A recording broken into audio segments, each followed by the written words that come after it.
Buenas tardes, es grato presentarles este video acerca de las principales estructuras del sistema nervioso central para la clase de Anatomía y Fisiología del Sistema Nervioso con el especialista Nicolás Guevara de la Corporación Universitaria Iberoamericana. Las integrantes son María Yulisa Cuesta Cosio, Jenny Alexandra Murillo Rodríguez y quien les habla, María Cristina Mendoza Trujillo. Vamos a hablar de las generalidades del sistema nervioso central. El proceso de desarrollo del sistema nervioso central inicia desde la concepción hasta la tercera década de nuestras vidas. El cerebro es el órgano más grande y pesado del sistema nervioso central. Su forma es ovoide y se identifican sus extremos como polo frontal y polo occipital. Se encuentra cubierto por membranas o tejido que lo protegen, de la capa interior a la exterior, que se denominan pía madre, aracnoides y la dura madre, y descansa sobre la base interna de la base del cráneo. Tiene dos divisiones denominadas hemisferios, el izquierdo y el derecho, los cuales se encuentran unidos por una estructura llamada cuerpo calloso. Ahora vamos a hablar de la definición de la corteza cerebral. Es el tejido cerebral compuesto por células nerviosas que cubren los hemisferios cerebrales. Es muy plegada o arrugada. En la presente imagen podemos conocer las principales fisuras de los hemisferios cerebrales en el ser humano. Las circunvoluciones son las prominencias entre las fisuras y los surcos, las cuales hacen que aumente la cantidad de corteza cerebral sin que aumente el volumen cerebral total. Las fisuras son las grandes hendiduras de una corteza plegada. Los surcos son las pequeñas hendiduras de una corteza plegada. Los hemisferios cerebrales están casi completamente separados por la mayoría de fisuras, es decir, la fisura longitudinal. Y las comisuras cerebrales son las vías que atraviesan la fisura longitudinal y que comunican el cerebro. El cuerpo calloso es la fisura cerebral más grande del cerebro. Ahora vamos a hablar de los lóbulos de los hemisferios cerebrales. La fisura central y lateral son las dos delimitaciones principales en la cara lateral de un hemisferio. Estas fisuras dividen parcialmente cada hemisferio en 4 lóbulos: el frontal, el parietal, el temporal y el occipital. La circunvolución presental es la circunvolución más grande que tiene la corteza motora. La circunvolución procentral abarca la corteza somatosensitiva, que nos refiere a la sensibilidad corporal, y la circunvolución superior temporal incluye la corteza auditiva. La función de la corteza occipital es visual. Ahora vamos a hablar de las 6 capas de la neurocorteza cerebral. Alrededor del 90% de la corteza cerebral es neocorteza, también denominada corteza nueva. En la presente imagen podemos observar 3 importantes características de la anatomía neocortical. Es de resaltar que hay 2 tipos básicamente diferentes de neuronas corticales: las pirámides con forma de pirámide, que son grandes neuronas multipolares en un cuerpo celular en forma de una gruesa dendrita, llamada dendrita apical, que básicamente extiende directamente desde el ápice de la pirámide a la superficie de la corteza y una acción muy larga. Las estrelladas, como forma de estrellas, son pequeñas interneuronas con axón corto o sin axón. Las 6 capas de la neocorteza se diferencian en cuanto al tamaño y la densidad de los cuerpos celulares, asimismo en la proporción relativa de cuerpos celulares estrellados y pirámides que lo contienen. La organización columbar de la neocorteza: allí las neuronas de una determinada columna vertical de la neocorteza suelen formar un minicircuito, el cual lleva a cabo una función particular. Como otras características, tenemos que las células estrelladas de la capa 4 están especializadas en recibir señales sensitivas del tálamo.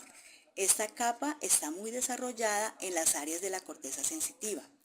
Las células piramidales de la capa 5 conducen señales desde la neocorteza al tronco del encéfalo y a la médula espinal. La capa 5 tiene un grosor considerable en las áreas de la corteza motora.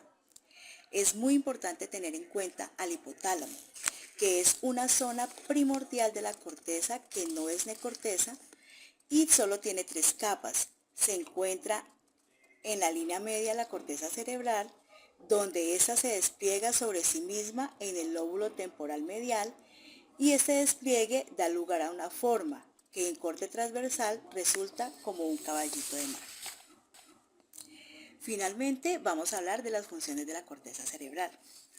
En la parte delantera más alejada, denominada lóbulo frontal, especialmente significativo porque es el responsable de los movimientos voluntarios y la planificación, y se piensa que es el lóbulo más importante para la personalidad y la inteligencia.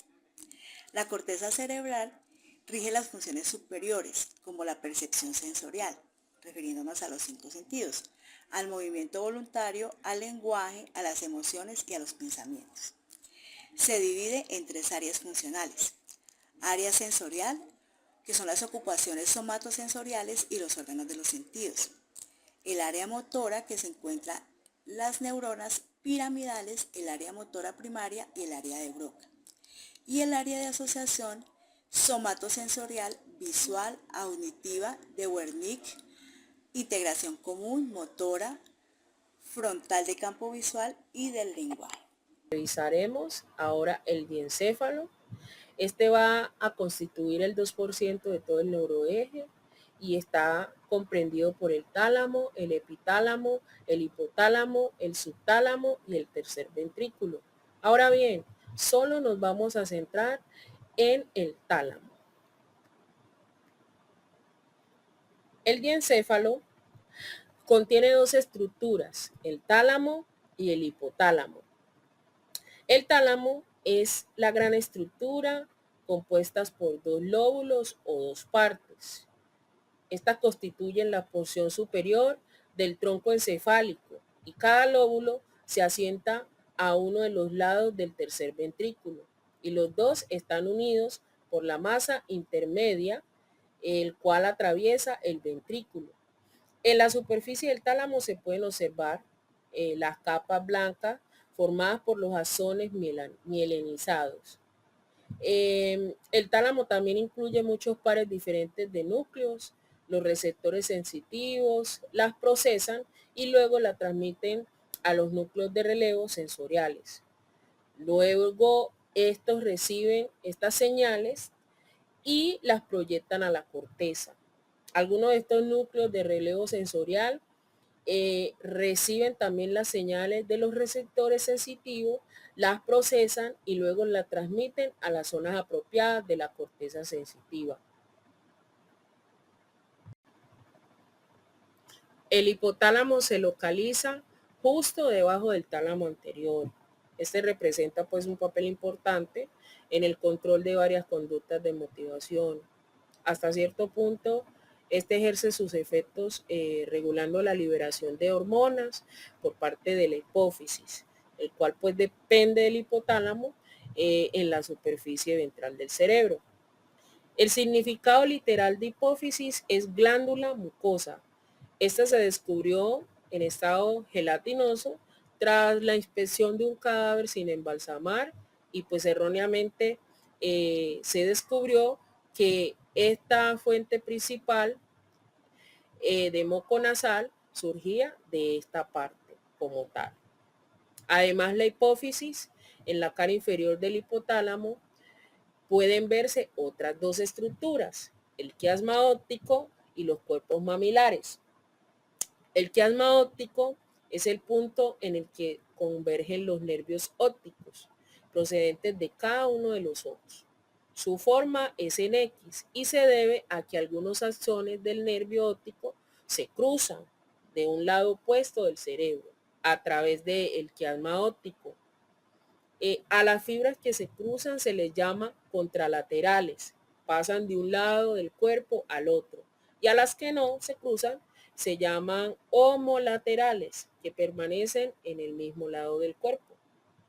Los cuerpos mamilares, que a menudo se consideran parte del hipotálamo, son un par de núcleos esféricos que se sitúan en la cara inferior del hipotálamo, justo detrás de la hipófisis. Estaremos hablando de las estructuras subcorticales.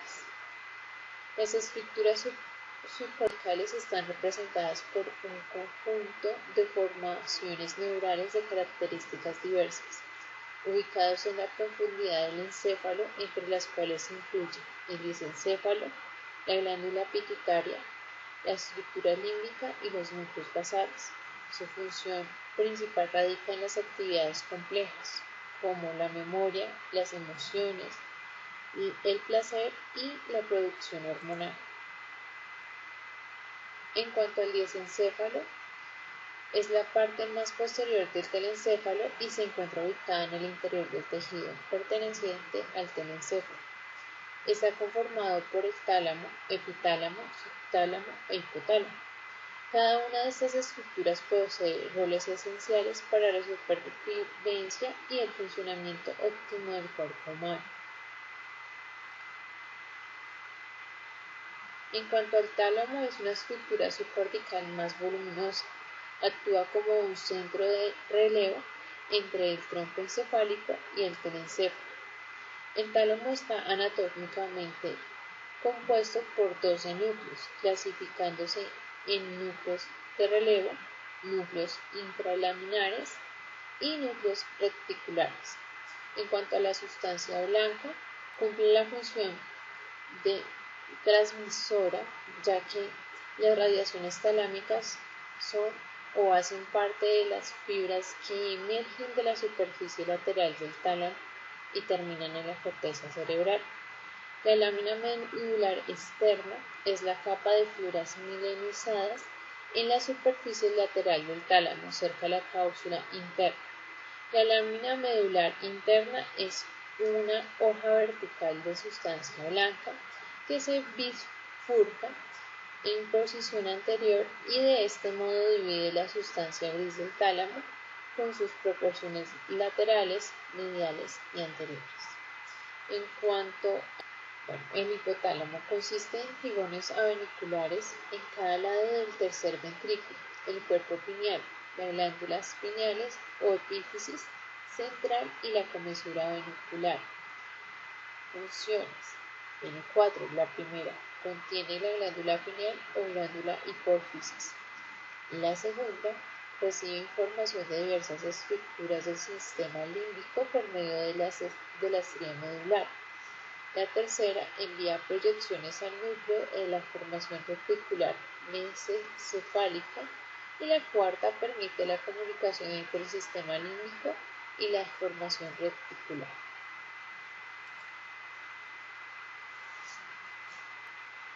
La estría medular es un haz de sustancia blanca que conecta el hipotálamo con los trigonos de avenícula. El trigonio de avenícula es una estructura triangular ubicada frente al folículo superior que proporciona fibras a la vía que conecta a los núcleos basales con la parte anterior del tronco encefálico. Su función, esta vía permite el inicio y el control de los movimientos voluntarios.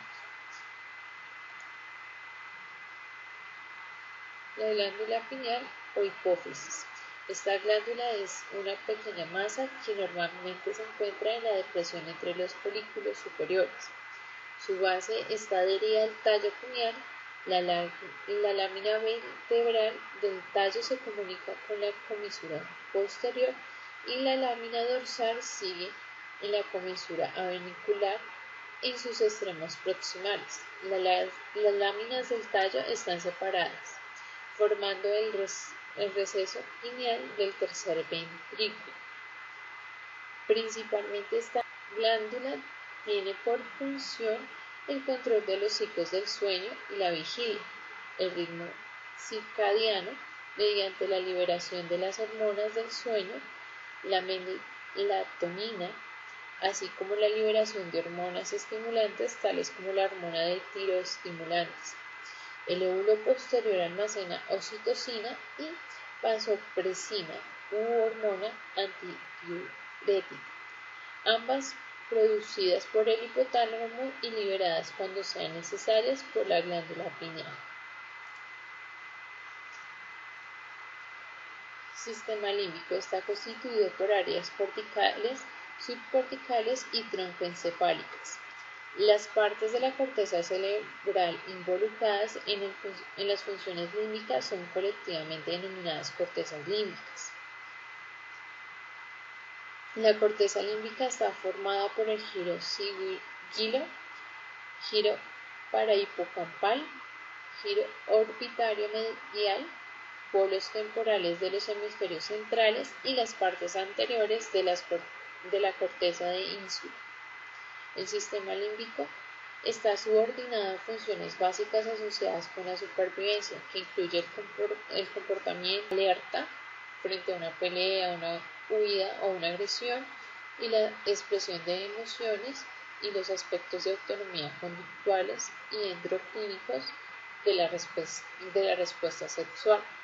Incluye partes filogenéticamente antiguas de la corteza cerebral, de las estructuras subcorticales relacionadas y vías de fibra que se conectan con el diencéfalo y en el tronco cefálico.